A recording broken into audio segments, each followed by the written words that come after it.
Bueno, pues nada, gracias la verdad por haber asistido. Bueno, mi nombre es Carlos, yo creo que muchos me conocéis. He estado trabajando en Unicaja 35 años y bueno, hace 2 años me desvinculé y entonces conocí a Miñana Bertrán, un despacho de abogados que la central está en Valencia, pero también tenemos sede en Madrid y en Oporto y la delegación aquí en Almería.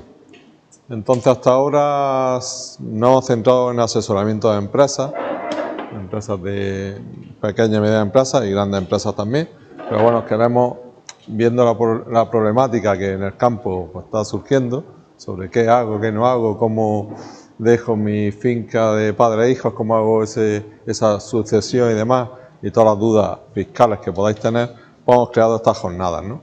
En un principio hemos hecho como 10 preguntas que las hemos captado de vosotros mismos, preguntas típicas, oye, ¿cómo puedo desgravar esto si estoy en módulos? ¿Cómo paso a sociedad? ¿Qué no desgravo? ¿Qué sí desgravo? ¿Puedo la gasolina, no gasolina? Bueno, cosas de ese tipo, ¿no? Y luego ya, que eso lo va a ver el compañero Joan, ¿vale? El despacho, y después pasará Tomás a hablar un poco de la sucesión familiar en la empresa agrícola. Esto consiste más que sea más de vosotros hacia ellos, dudas que tengáis. Las presentaciones van a ser muy cortas, ya es más las preguntas y las dudas que vosotros tengáis. Precisamente se ha hecho un poco para eso. Lo dicho, que gracias a todos por asistir y una pena que no haya venido más gente. Después se quejan todo el mundo, pero no se informa. Bueno, venga, gracias, hasta ahora. Venga, ya, todo tuyo. Bueno, muchas gracias a todos por venir. Si durante pues, un poco la presentación, que voy a intentar hacerla lo más rápida posible para después al final dejar un tiempo para pues, cuestiones que puedan salir que no hayamos abordado. Si tenéis cualquier duda, pues me paráis y lo vemos. Ya está. Esta primera parte hemos querido hacer pues, 10 preguntas que Juan Carlos nos ha transmitido, que son las más típicas que suelen salir cuando hablamos con gente del sector de la agricultura, ¿no? Entonces, la primera que estábamos hablando antes, la primera que me han preguntado cuando estábamos haciendo el café, ¿no? De si podemos tener a un agricultor o una misma unidad familiar, si se puede estar en módulos y en directa a la vez, módulos y sociedad. La respuesta es unas cosas sí, otras no. Entonces, ¿podemos estar en módulos? Sí, con los límites que ya todo el mundo sabe, de 250.000 euros de ingresos al año, de 250.000 euros de compras, pero no podemos simultanearlo con otra actividad en estimación directa, ¿no? Entonces, la ley de IRPF nos impide.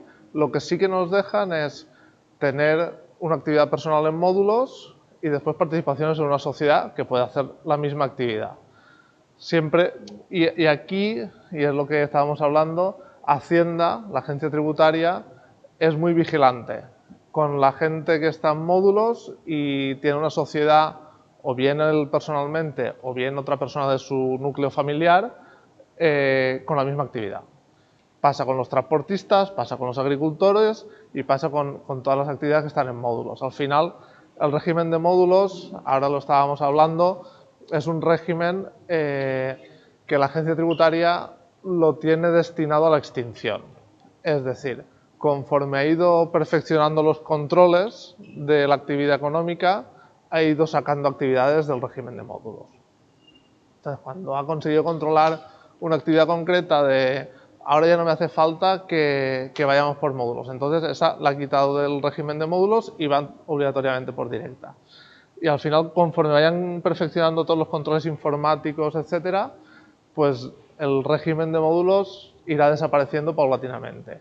Y por eso, precisamente, no tocan el límite de 250.000 euros, para que, a pesar de que el coste de la vida, la inflación, los productos suban y con los mismos kilos de producto ahora vendamos más, nominalmente más, forzarnos a salir de módulos y tributar ya sea por directa o en sociedades.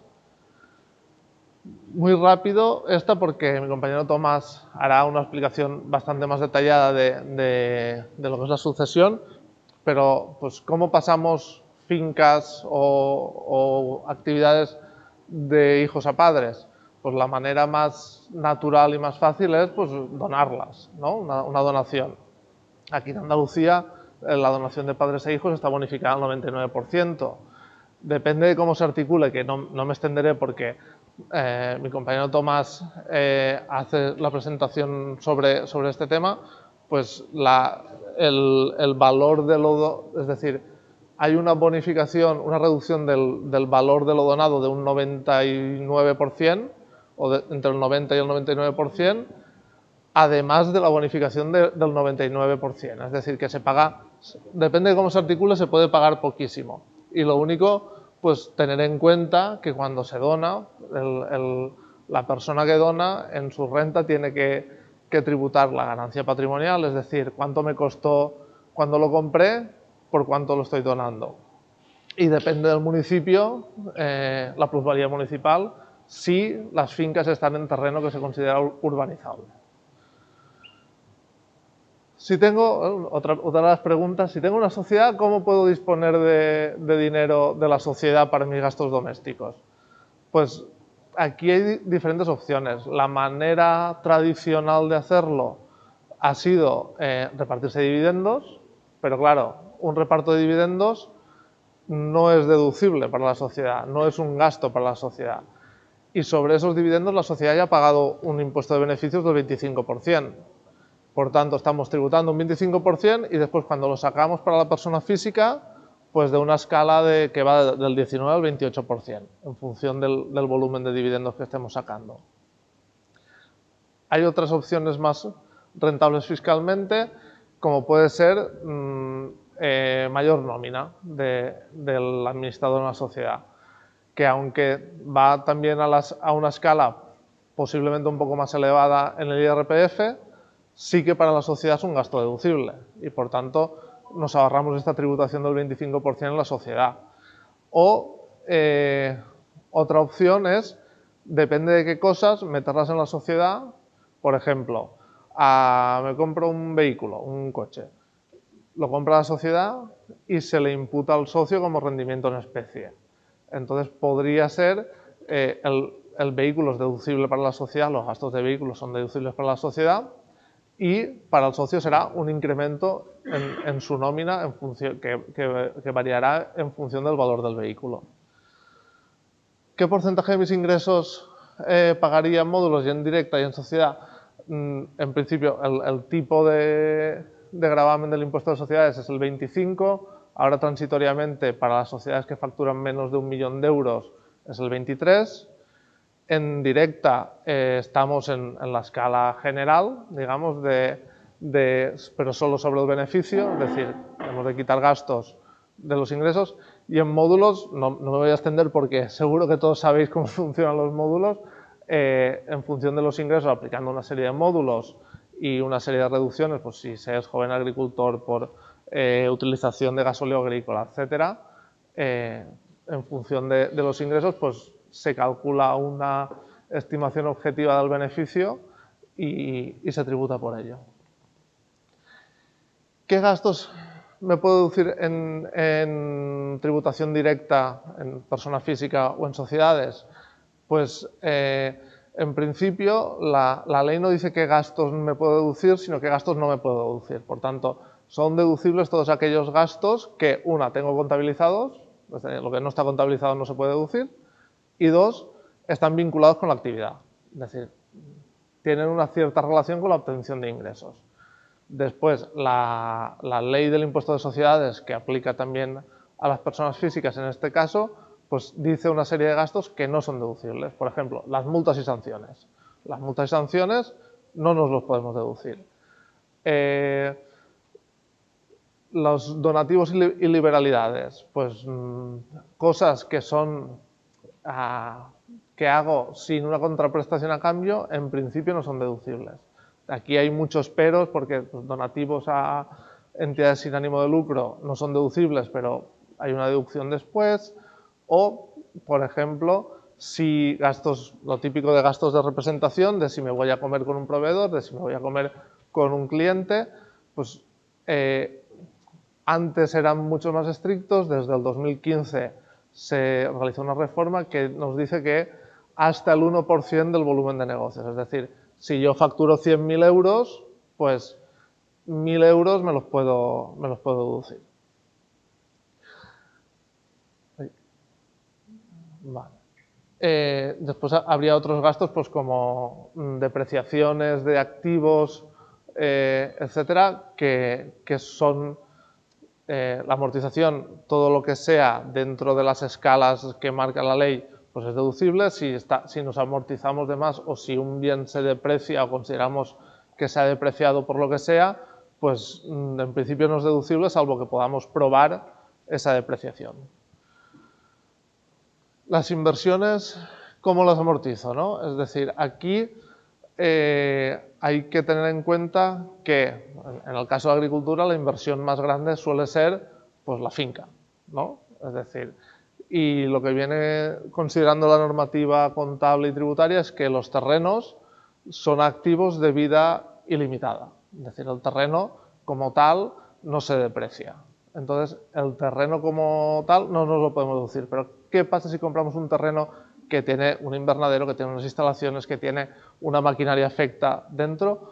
Pues que tenemos que individualizar dentro de esta compra qué parte corresponde al suelo, qué parte corresponde al invernadero, qué parte corresponde a maquinaria y esos valores amortizarlos según la naturaleza de cada activo. Por ejemplo, un toro mecánico pues al 16%, a las instalaciones del invernadero, etcétera, a un 10%. Pero lo que sería el valor del terreno pues no sería amortizable.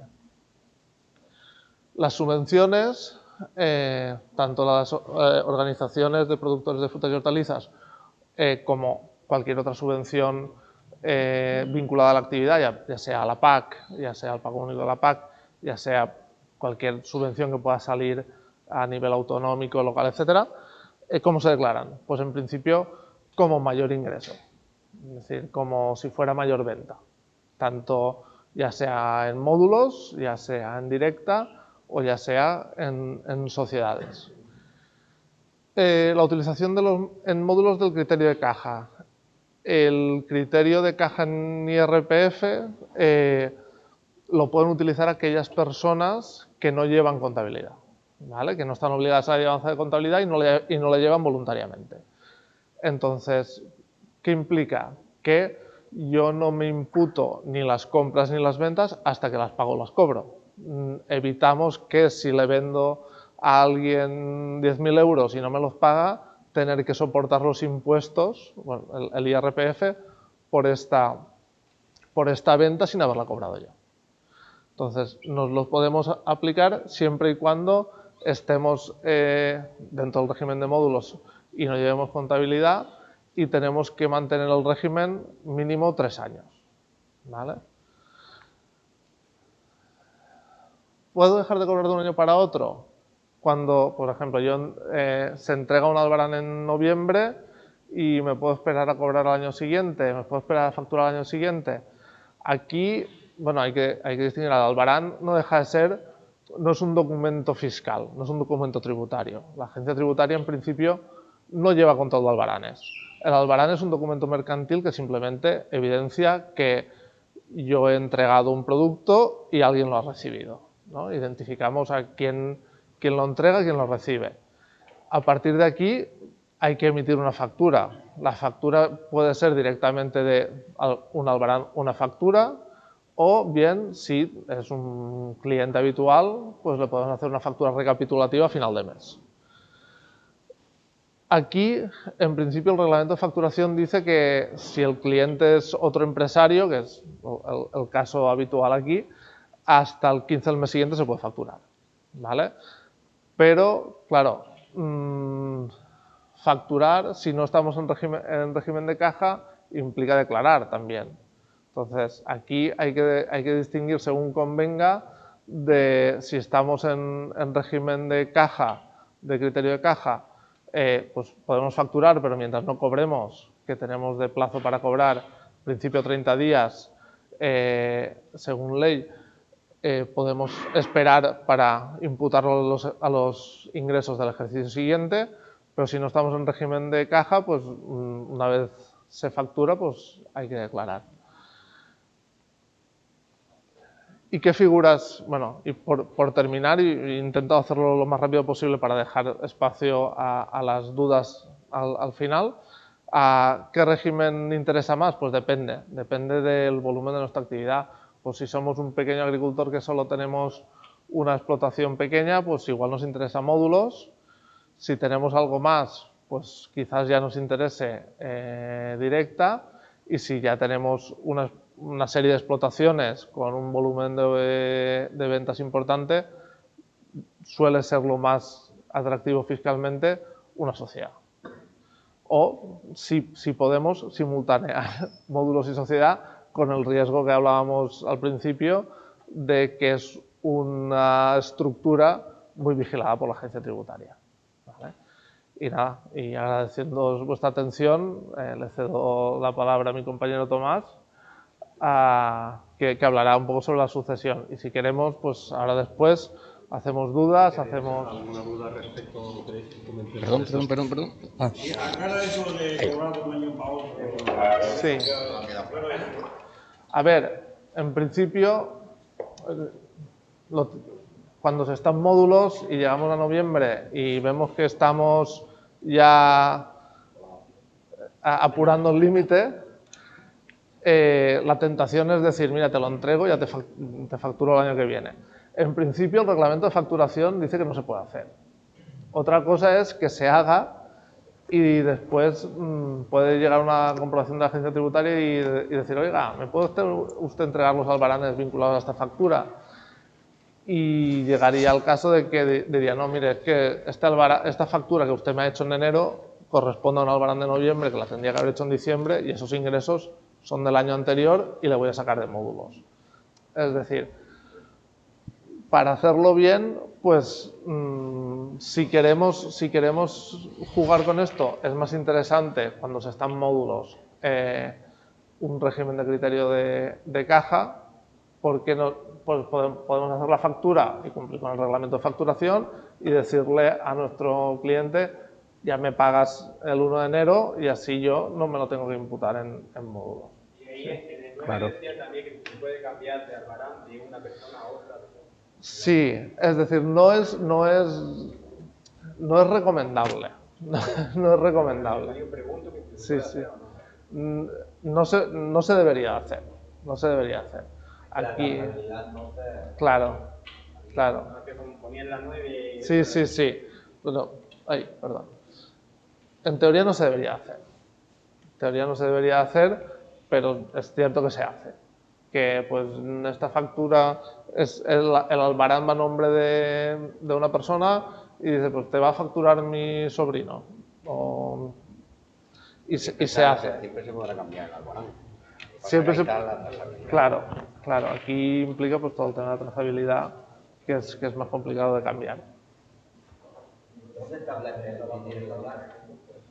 ¿Cómo? ¿Dónde se establece por primera vez que está en el dinero de caja el módulo? ¿En el 026? ¿Cuando marca la dinero de renta?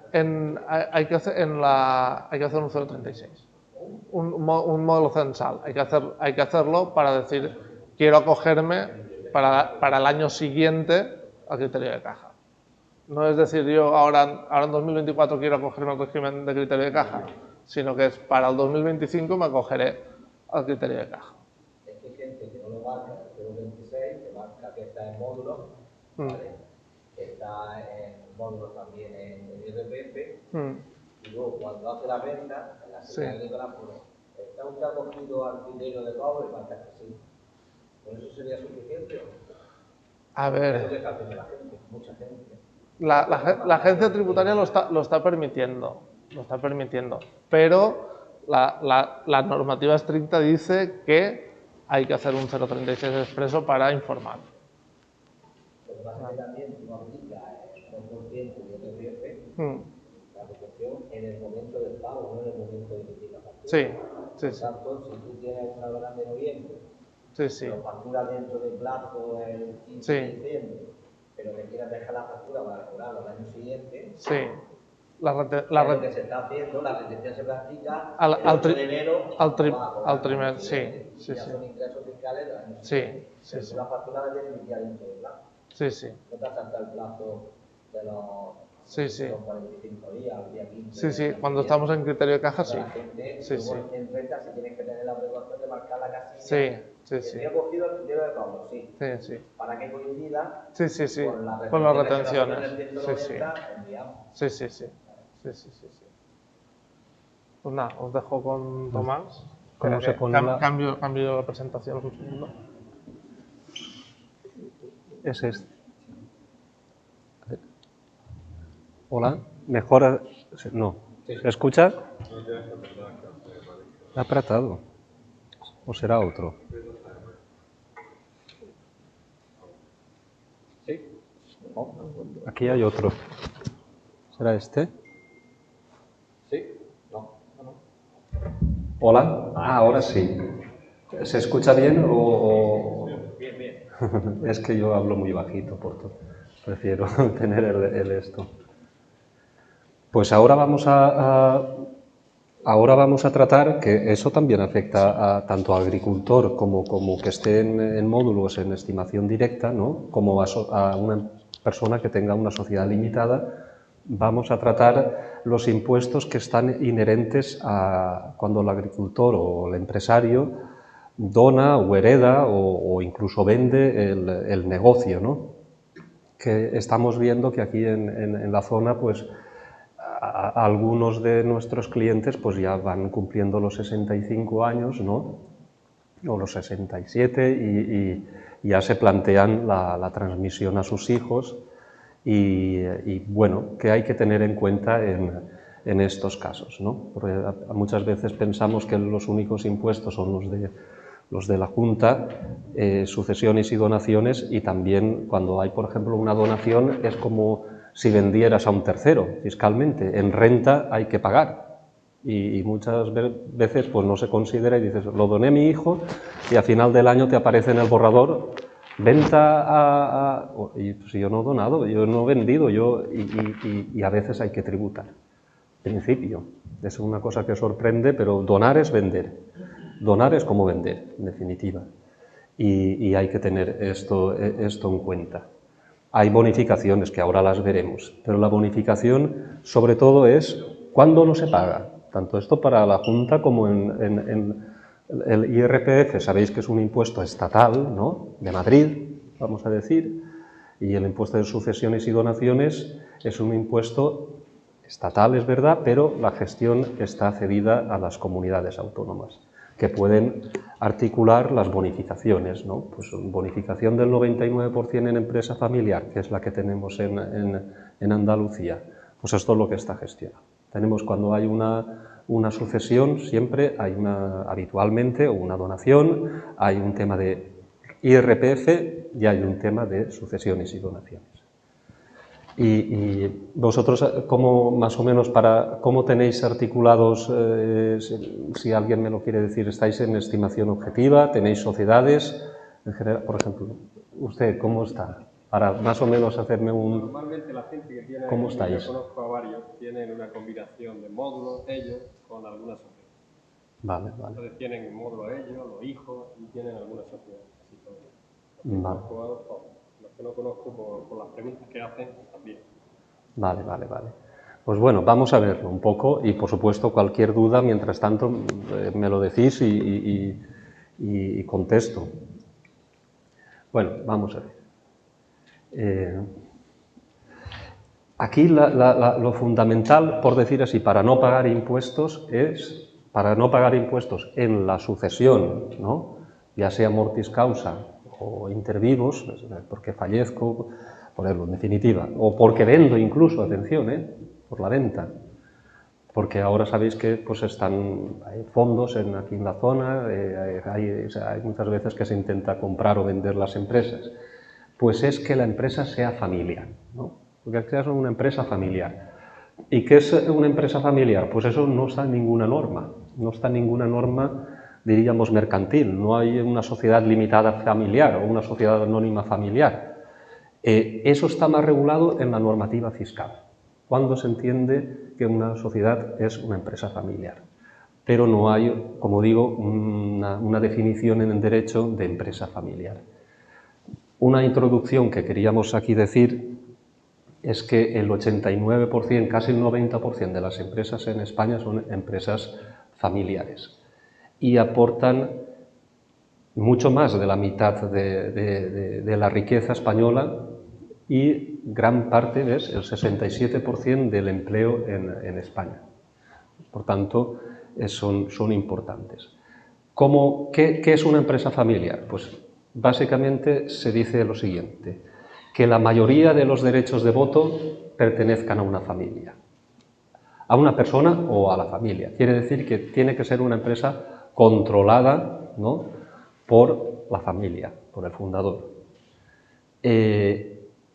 Bueno, pero no solo eso. Y esto que estoy diciendo, que es la definición de este instituto, lo vamos a ver que está trasladado a la normativa legal, fiscal, ¿no? Por tanto, el capital tiene que estar en manos de la familia. Además, la familia o alguien de la familia tiene que dirigir la empresa. No son rentas pasivas. Alguien tiene que ser administrador o gerente, ¿no? Y bueno, tiene que intentar tener una cierta gestionarse y tener una cierta ánimo de continuidad, ¿no?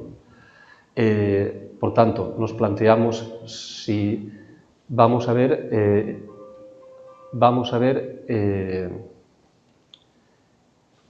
fiscalmente, no vamos a entrar en protocolos familiares, sino vamos a ver desde el punto de vista fiscal qué interesa. Aquí también hacemos protocolos, también hacemos... cuando uno dona puede prepararse muy bien en las escrituras de donación para decir, por ejemplo, que la donación sea revertible, ¿no? Por ejemplo, oye, una donación condicionada, si se cumplen, oye, te lo dono, pero en 5 años o en 10 años no quiero que lo vendas. O te lo dono, pero se puede condicionar. O yo te dono la empresa, pero me reservo lo que se llama, por ejemplo, esto lo hacemos aquí en Almería, una acción de oro. Yo te donaré la empresa, pero una acción de oro que permite tener siempre la mayoría de los derechos de voto a ese fundador, ¿no?, que lo fundó con todo su esfuerzo, y es verdad que lo dona a sus hijos, a sus sobrinos, a lo que fuera, pero dice, lo voy a donar, pero me guardo el control, por si acaso, ¿sabes? Incluso jubilado, por supuesto. No vamos a entrar en esto, pero existe. Bueno. Esto diferencia con el usufructo, porque el usufructo lo puede utilizar solo en caso de necesidad. Puede ser a la diferencia, porque una persona dice, tengo el usufructo de una única. Sí. Entonces, el usufructo solo de utilizarlo tiene que demostrar en caso de necesidad. No quiera, ¿sabes? Que tiene, no decir, tengo lo que decía, el usufructo solo se dice que lo puede utilizar en caso de necesidad, que no puede utilizar.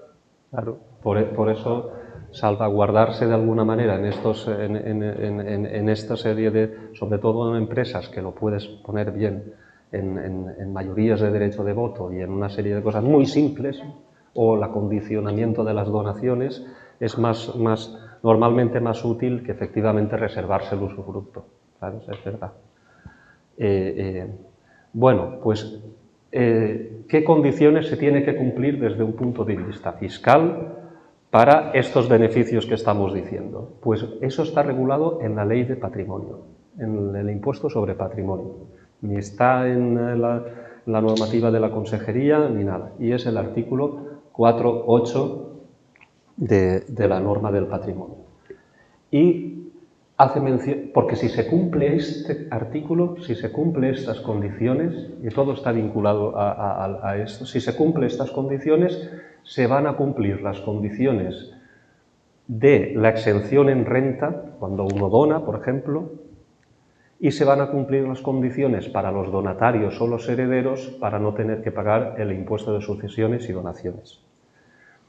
Hay 3 condicionantes, que es la participación en el capital social de las empresas, es decir, cuánta participación y quién la tiene, en el capital, de quién es la propiedad.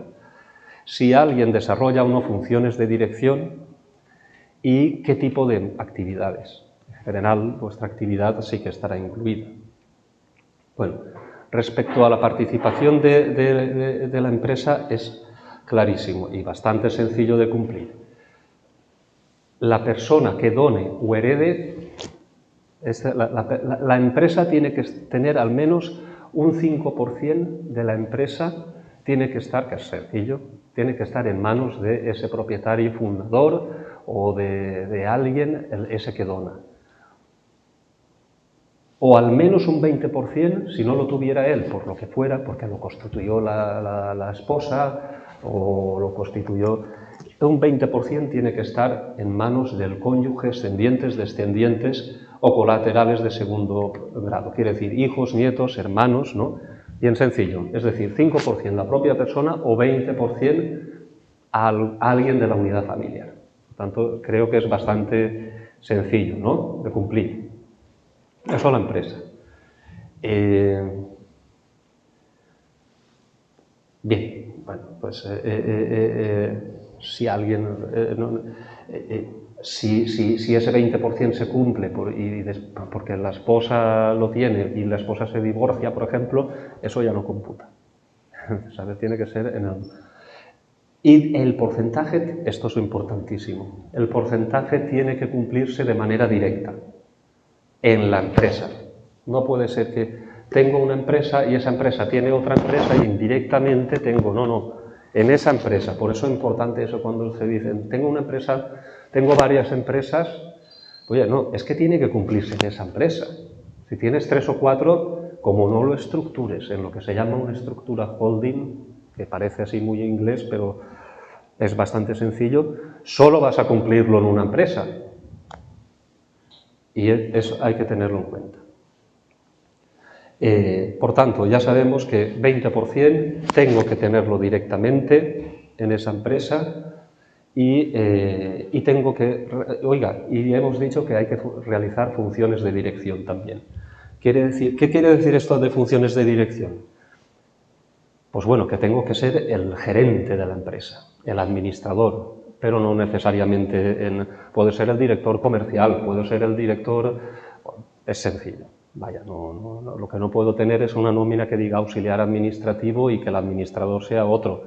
Bastante sencillo, en definitiva. No quiere decir que tenga que ser el administrador, sino que de alguna manera yo ejerzo alguna dirección allí. Pues bueno, soy el director. ¿Pero tiene que tener nómina o no es necesario? ¿Puede estar administrador sin tener nómina? Muy bien. Esa es otra de las condiciones.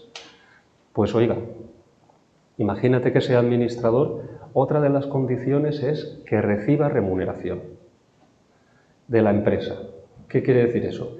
Al menos el 50% de las remuneraciones, voy a pensar el caso típico de ese señor, yo me llamo José Tomás, Pepe, ese señor Pepe que va a donar a sus hijos la empresa o la unidad, o la empresa familiar, que puede ser una finca con sus trabajadores, su código de actividad, ¿no?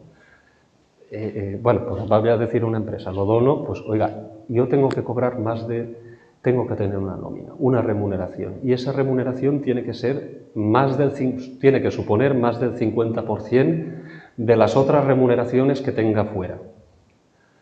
De las otras remuneraciones en el sentido de alquileres y todo no computan. Es decir, básicamente tengo que tener más del 50% de las remuneraciones del trabajo tienen que venir de esa empresa. Voy a poner que también trabajo en otra empresa. Pero tiene que ser del trabajo. Del trabajo. Eso es, del trabajo. Muy bien. Del trabajo. Y se excluye, por ejemplo, imagínate que tengo la empresa y estoy en módulos a su vez. Como la actividad de módulos, o en estimación directa, vamos a poner como la actividad de módulos es una actividad exenta a nivel de patrimonio, estamos aquí hablando de patrimonio, se excluye ese rendimiento de módulos también, porque está exento. Si no, tendría que tener una nómina muy grande, imagínate módulos 250.000, tendría que tener no, eso se excluye. Por tanto, realmente estamos hablando de que tiene que suponer más del 50% de las remuneraciones en nóminas que tenga una persona que normalmente solo cobrará de esa empresa. Pero vamos a pensar que cobras también, en el caso de Manuel, me había dicho que usted es presidente de una imagínate que tuvieras tu empresa, ¿no? Y la comunidad de regantes también te paga una remuneración. Pues desde luego habría que tener cuidado que en la empresa cobrara más que en la comunidad de regantes, ¿no? Hablamos de la persona que hereda la empresa. No, la persona, en principio la persona que lo va a donar. Que lo va a donar. Sí, que lo va a donar o que desgraciadamente va a fallecer. Alguien, ya verás que alguien lo tiene que cumplir esto.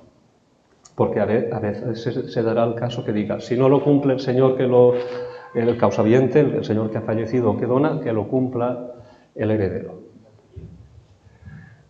Si la participación va, la función de dirección también puede ser, hemos dicho que hay que estar en función de dirección, que hemos dicho lo que es. Todo esto ya lo hemos dicho. Bueno, hay otra cosa que la entidad tiene que cumplir, y esto es bastante sencillo en general, ¿no? Básicamente, que la empresa no puede ser una entidad de patrimonial, vamos a decir que fiscalmente que esté constituida por inmuebles. Esto no es la finca, una finca no es un inmueble no afecto, eso no una finca de producción. Y tiene que estar afecta a una empresa. No puede ser que sean todos locales comerciales, ¿no? Muchos locales, que no haya una persona afecta a esa actividad, pues eso no sería una empresa que gozase en principio o unas naves industriales de la bonificación. Tiene que tener actividad. A veces, si tiene una persona afecta esa empresa, es decir, jornada completa, pues será activo, pero eso en principio no. Bien. ¿Qué pasa? Vamos a pensar ya en que hemos cumplido las condiciones estas, ¿no? Y es diferente, más o menos diferente, las condiciones o lo que sucede cuando una persona fallece que cuando una persona dona. En mortis causa vamos a hablar de los herederos. ¿Qué pasa con los herederos cuando se cumplen estos requisitos que hemos dicho? Pues bueno, que no van a pagar, no van a pagar. A lo mejor aquí en Andalucía ahora lo han bonificado, en Valencia ahora lo acaban de bonificar con la entrada del Partido Popular, pero es posible que de aquí 3 años vuelva al PSOE y vuelva a poner en marcha el impuesto sobre sucesiones, que creo que se tiende a eso, ¿no? Sucesiones a un poco, pues subirlo. Se está diciendo, hombre, te cedo yo el impuesto para que lo gestiones, lo que no puede ser es que te ceda el impuesto y lo exoneres, hombre. Esto es lo que dice el Estado, ¿no? Y las comunidades autónomas, las del Partido Popular, dicen, pues no, me lo cedes, pero lo exentúo. Creo que cambiará eso. Entonces, oiga, 99% de exención. ¿Qué pasa si el requisito de las funciones, mirad, especificidades en el caso del fallecimiento? Para que el requisito de las funciones de dirección, si el señor se encontrase ya jubilado o la señora se encontraba jubilada, que podría ser, tuviera 67 años o 68, ¿cómo ese señor puede ser que tuviera funciones de dirección? No es imposible, está jubilado, aunque os digo, puede formar aún parte de un consejo de administración. Pues si pasara eso, el que hereda tiene que estar dentro de ser administrador o dirección comercial. Alguien de la familia lo tiene que tener. El que hereda o alguien de la familia. Porque atención, si somos 3 hermanos, con que lo cumpla uno nos afecta a todos. Es importante eso. Que no es que se jubile y no. Vamos a ver quién, si al menos lo cumple alguien, que sea administrador, gerente. Y es lo que estaba diciendo. Con que lo cumpla uno, si somos varios hermanos o sobrinos, con que lo cumpla uno, abarca a todos. Si aquel señor está en Barcelona estudiando económicas o lo que fuera, pues abarca a esa persona también. No tenemos que estar todos dentro de la empresa trabajando. Pero una persona sí. Una persona de la empresa lo tiene que cumplir y una persona de esa empresa que hereda tiene que estar en funciones de dirección. Esto la inspección puede comprobarlo, ¿eh? Bueno, ¿qué pasa? Los efectos de la herencia tienen lo que se llama una actualización de valores. que dice lo siguiente: oiga, yo heredo la empresa o la empresa familiar. Pues oiga, usted debe de mantener en el patrimonio 5 años la empresa. No lo puede vender, no lo puede vender y comprarse un yate o comprarse una barca, ¿no? Esa es una cosa que hay que tener en cuenta. Aunque hemos de decir que hay algunas consultas tributarias que se llaman, son opiniones de la agencia tributaria, que viene a decir, bueno, hombre, ¿qué pasa si se vende? Porque pues hay veces que lo vendes, lo que dice es, vale, lo vendes, pero tienes que reinvertir en otra actividad, incluso para mí muy laxamente, pues en fondos de inversión, por ejemplo, o en un local comercial. Entonces, pues ostras, antes eran 10 años, ¿sí? Esto fue modificado hace poco, es decir, aquel que heredaba una empresa tenía que esperarse 10 años a vender. Ahora han bajado a 5 y han, de alguna manera, dicho, bueno, vale, si toca vender, que se venda, pero que no te gastes el dinero, de alguna manera. ¿Me explico? Te lo guardas en un cajón, y ese cajón es un fondo de inversión también, por ejemplo. Bien. ¿Qué pasa en el caso al contrario? Vamos a poner, bueno, hay alguna duda respecto al tema de la herencia, porque ahora vamos a la donación. La donación es más o menos similar, pero esa persona que dona obviamente está viva y vamos a ver, también tiene una reducción del 99%. Por tanto, los herederos no pagan nada si reciben esas empresas familiares, prácticamente. Ahora, atención, que el otro día lo estábamos viendo, el donante tiene que tener 65 años.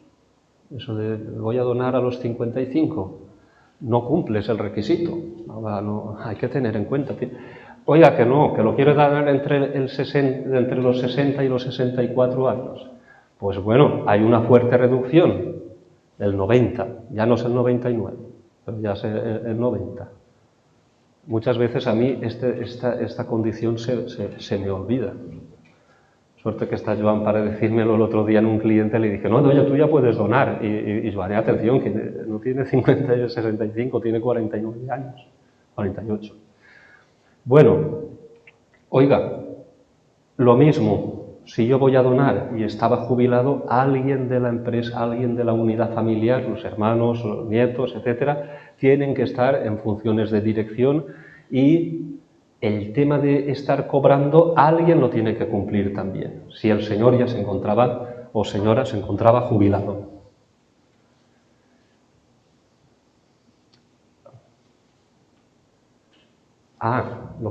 Otra cosa que no suele suceder, por ejemplo, en Almería estamos viendo un caso así, que yo quiero donar en la empresa pero quiero seguir siendo administrador, no quiero seguir gobernando, firmando, que quiero ir al banco, quiero firmar yo, eso no puede ser, en principio no puede ser. Si yo dono, tengo que dejar de ser administrador.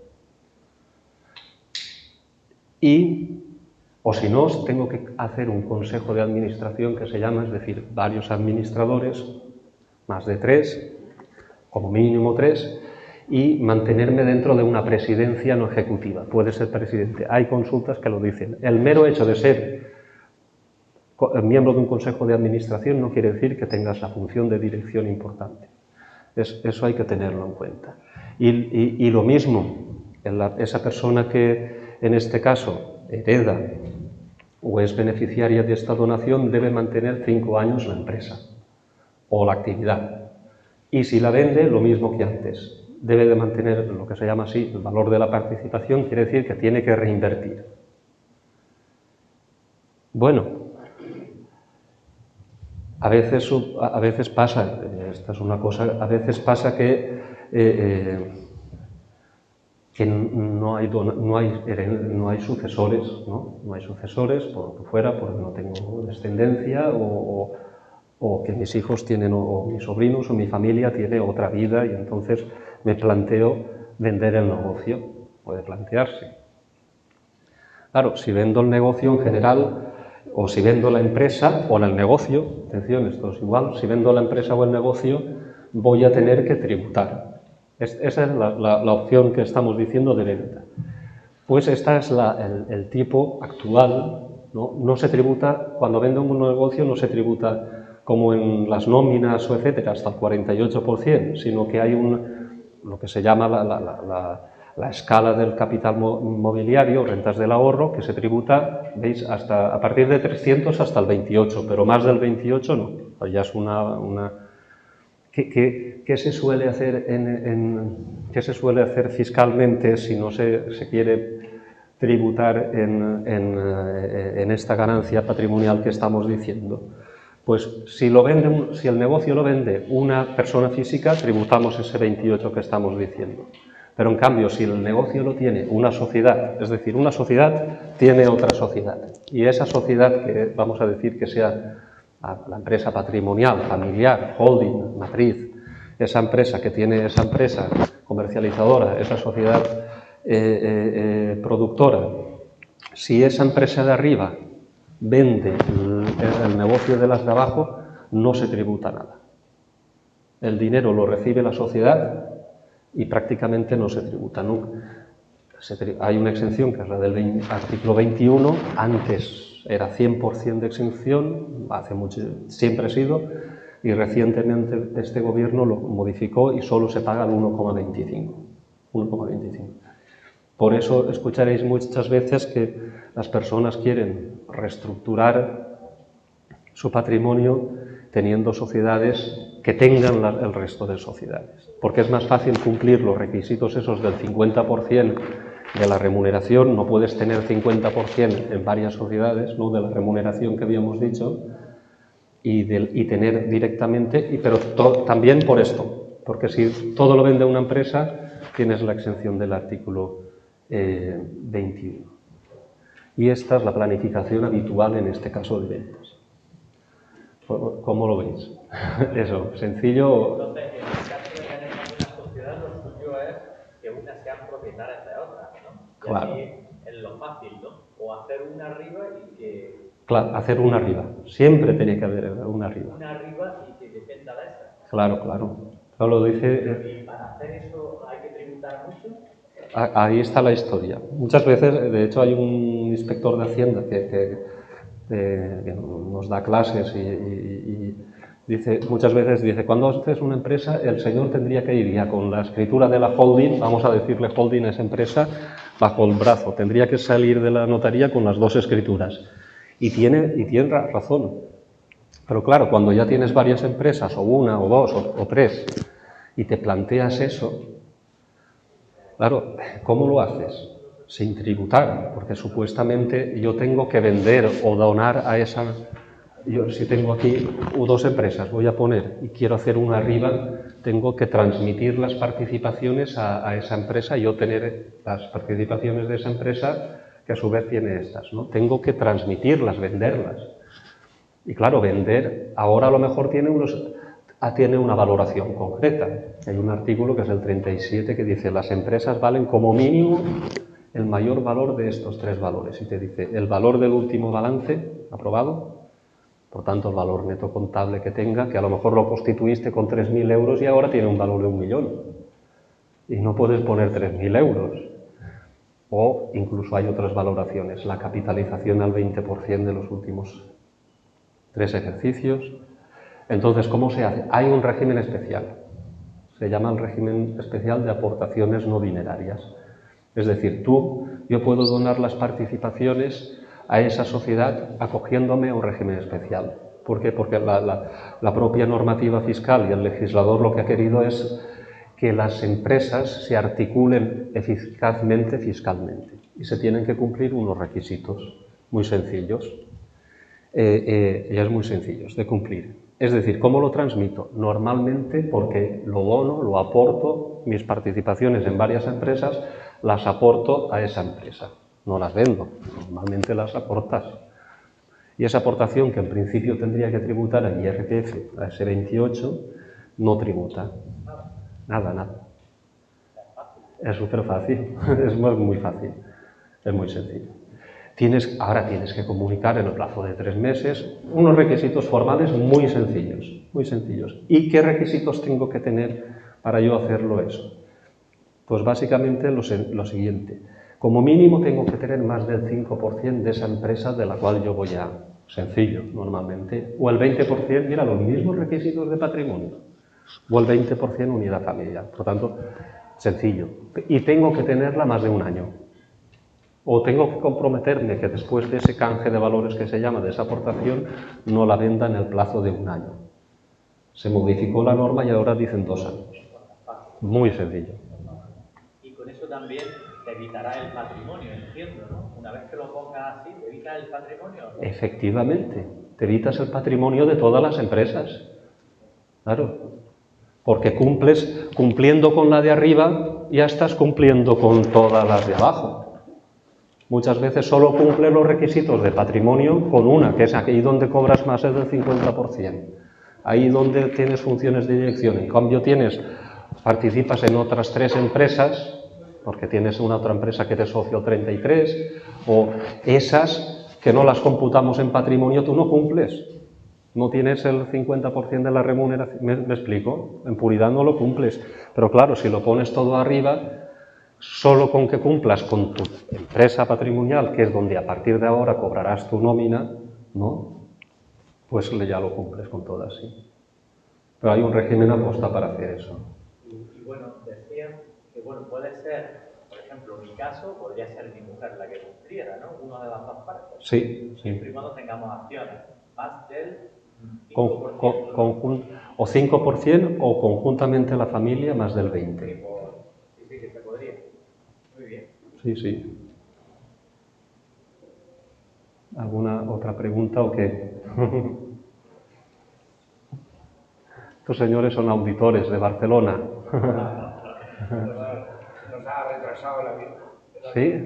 ¿Qué venís por Málaga? Pero esto de Almería parece que vaya a cambiar, ¿no creéis? Que con el corredor, con el AVE va a cambiar, ¿o qué decís? ¿Cuándo me llamaba? ¿Eh? ¿Que estaba ya ahí? Los horarios de aviones con Barcelona no han estado muy mal con Almería. Pero, y Valencia, es verdad, Valencia, Almería, Murcia, creo que hemos quedado un poco relegados, pero tal vez el corredor mediterráneo esto lo cambia un poco. Y también estábamos hablándolo con Manuel, hemos quedado relegados en las subvenciones de la PAC. Recibimos relativamente pocas subvenciones Yo, por ejemplo, nosotros tenemos clientes en Albacete y en otras partes de España que me dicen, no, sí, Tomás, yo podría estar en el casino, en el casino no quiero decir de jugar sino el casino en el bar. Podríamos estar en el bar tranquilamente, con 3 o 4 hectáreas recibo 30.000 euros todos los años. Es decir, y nosotros en cambio verdura naranja, nosotros somos también verdura naranja en Valencia, como sabéis, pues no recibimos PAC. Esto porque está Sudáfrica y Egipto ya metiendo naranja. Sí, Egipto está aunque llevamos 2 años en el cítrico que los precios más o menos se han mantenido bien, no sé por qué. Vosotros aquí, ¿cómo vais? El precio últimamente se ha mantenido, ¿no?, en algunos productos estos 2 últimos años. Bueno, este año no está tan bien. ¿No? Este hombre, el Te lo gran preguntante, el que más sabe. Sí, ¿Perdón? ¿Quieres No tengo buena voz. Pues... Si les pregunta a ellos, no ha valido nada. ¿no? Está todo barato, han subido mucho los costes. Bueno, cuando hemos tenido, a partir de la pandemia, hemos tenido unos años de precios caros. Pero es verdad que le han subido mucho los costes. No tanto como lloran, pero es verdad que le han subido mucho. Este año ha sido un poquito más. Nosotros en el despacho ya llevamos aquí, creo que 6-7 años en Almería. Más o menos conocemos y creo que los resultados, al menos de las empresas que llevamos nosotros, que son comercializadoras, han sido excelentes. 2 o 3 años muy buenos. Este año no tanto, es verdad.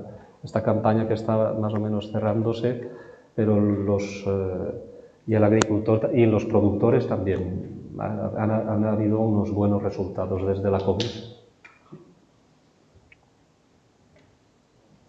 Bueno, pues muchísimas gracias.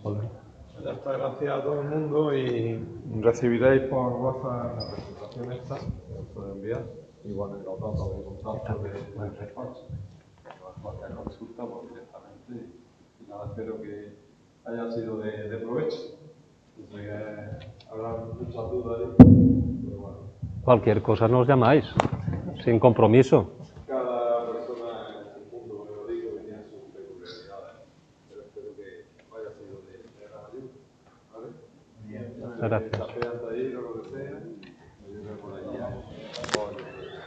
Muy bien, gracias. Gracias a vosotros.